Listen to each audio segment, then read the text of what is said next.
And Julia, what advice do you have? Now, you've got your daughter here, for one thing. I so, do. I do. And Alli. Well, she'll take it with a grain of salt, as she always does, take Mom's advice.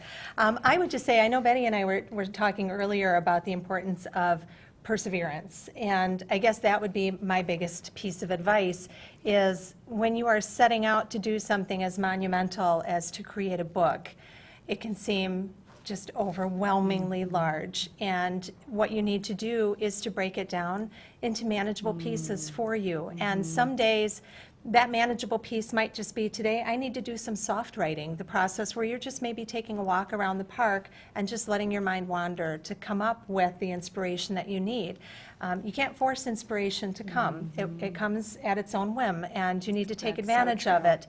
But you can put yourself into a position of being able to take advantage of that by understanding that that's how your creativity will work, and not to be intimidated by the fact that it doesn't come all at once, like a book, delivered with a ribbon from the sky. It doesn't happen that way. No, it would be nice. I wish it did.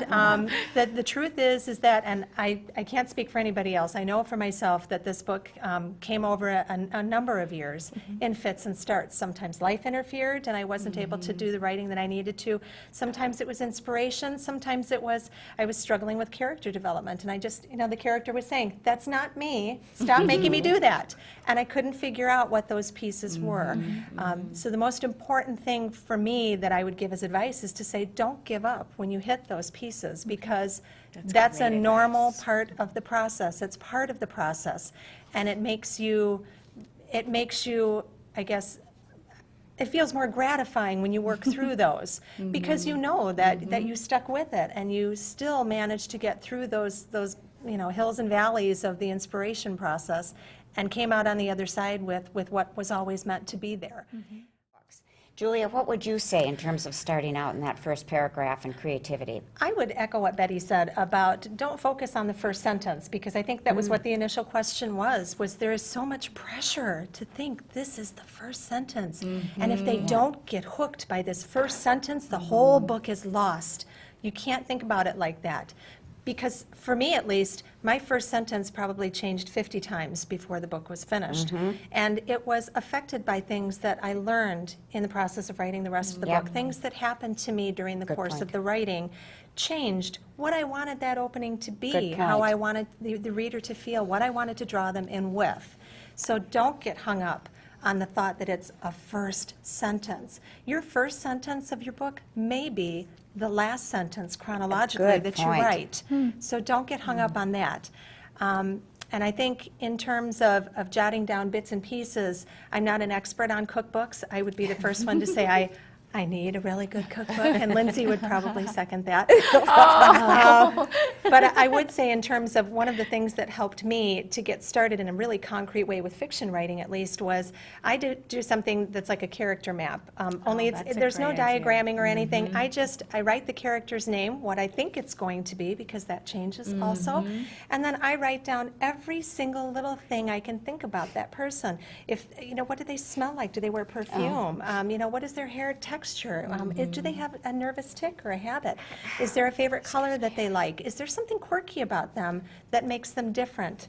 And so I write down all of the little details, and the more I know about that character, the more effortless it is when I start to have those characters interact with each other, because I already know who they are. I don't have to think about that. And that's not a first sentence. That's all preparation. Okay, you two, now it's up to you. We're going to give you a little assignment, and we want you to start writing. And while you write, you can just ignore us. We're going to sit here and chit-chat about what it's like to be an author and writing, and then we're going to have you read to us what you wrote, okay? So have fun. Go at it. We're starting to run out of time, and I want us to have time to hear what Alli and Lindsay have written. So do you have a choice as to who's going to read first? Want to start, Lindsay? Sure. All right, Lindsay, how'd you like that? What do you say? You got somebody older telling you what to do. Okay, go ahead. Out of the way. Melissa pushed me aside as she walked with her perfect posse down the hall. I hit the floor and watched her Michael Kors wedges disappear around the corner. A black-nailed hand helped me up. Don't pay attention to her. You won't have to deal with her anymore as soon as school ends. I looked into the face of my best and only friend. He had never actually told me his name. The harsh lights glinted off his lip and eyebrow piercings and made his black-lined eyes appear even darker. I know. I just hate that I let her push me around so much. I looked down at my bare shoulder, covered in a sleeve tattoo that I had gotten for my 18th birthday in September. I couldn't wait to get away from this place. All the girls with their designer brand clothing and... Oh, wonderful! That's excellent. Excellent. Writing, I can't wait Yes, to read that it. sounds superb. Definitely Okay, English major Ali, in the making. go ahead. I don't think I want to go now. Oh, sure, you're writing about food. We want to hear about it. Okay. Well, I'll give it a shot. This was interesting. Okay. South meets North and the journey began. My story starts with my background being of Indian descent, raised in the United States. The North is my husband, who is of North Indian descent. When I met my husband and we got married, I was lost and I wanted to cook so badly. I didn't know where to begin. I wanted to cook for my husband and make delicious food. I went back to the memories of watching my parents cook as a child. I remember watching my parents take a hammer and crack a coconut and watch the juices flow from that coconut. My mother could also magically chop the head and the tail and skin a fish in like under 5 minutes. My question is, would I ever get there? Oh, wonderful. That's excellent. I love the detail Excellent. about the coconut. I Love did that. too, That the was ham so and the wonderful.